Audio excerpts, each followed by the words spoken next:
Here at IEM Sydney, my first esports tournament. Behind me, there's the HyperX. HyperX are running like a little mini tournament for fans who are just showing up. Over this side is all virtual reality stuff. It's pretty mind-blowing stuff from Intel. Thank you, Intel, for flying me over. Like I said, this is my first esports tournament, and this is weird. There's so many people here. You can see all the people behind me. A lot of them were queuing at like 6 o'clock this morning. The gates open at 1. It's there's a whole bunch of people on the other side of this camera who are all drinking beer and eating chips and stuff. Oh, and that was the last tournament before this whole thing's going to kick off. I'm kind of surprised that the main event's only going to take like an hour or so, which is quite weird. But this is just day one. Just day one.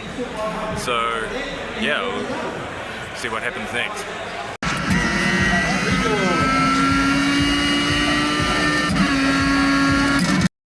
To build your own PC bar,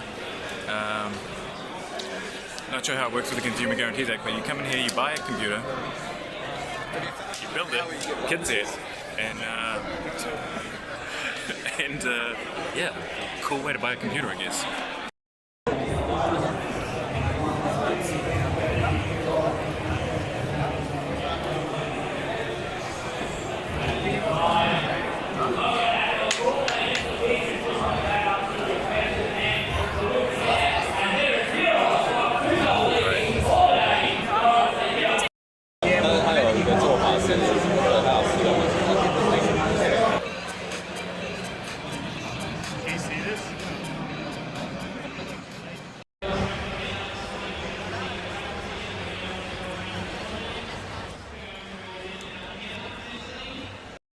So behind me might be what the future of esports is, VR gaming. So this is a game called Unspoken.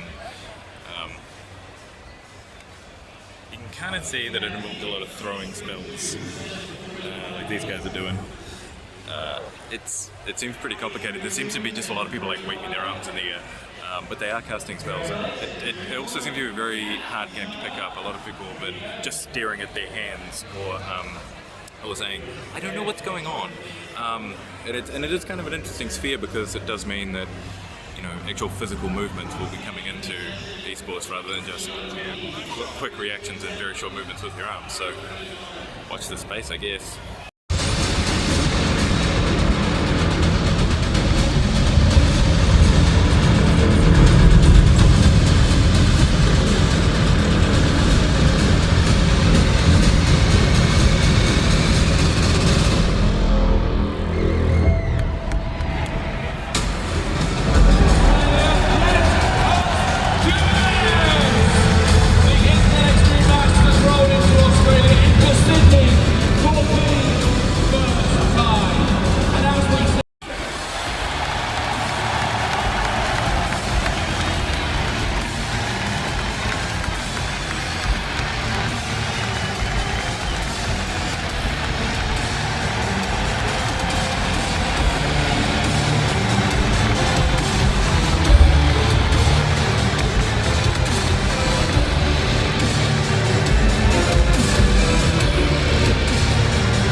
Semi-final.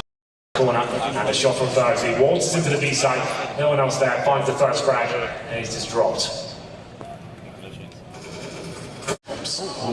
Turning around and dodges teammates. Flash nearly cost him as he finds Tarek in the corner, but can't actually take him down before the blinding comes in. That's going to cost him dearly, in fact, because NapNap sets a crossfire. They do burn Tarek alive. They're still going to pursue this, and Napla is going to go even further than that to take Cold Zero. They're getting knocked down as bomb is planted, but they're doing damage, and they've picked up an AWP from Mixo. Unfortunately, Naf gets a little bit too greedy, and Fur will catch him. I may have, in that case, look to try and just run down, get up the ladder, and save with the AWP.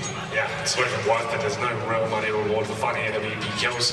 Save that weapon in terms of the looked so weak on train. A bit better here on overpass, a bit more assertive, playing their Tarek, trying to do what he could, but the key players for the Nafly did great all tournament. He seemed to be struggling here today, and unfortunately for Optic, it's goodbye from them. But to be fair about semi-finals, when you're playing the stand-in, not about showing overall for them, all things considered. Yeah, not about showing it all, and especially when they took North into a triple overtime to start the tournament.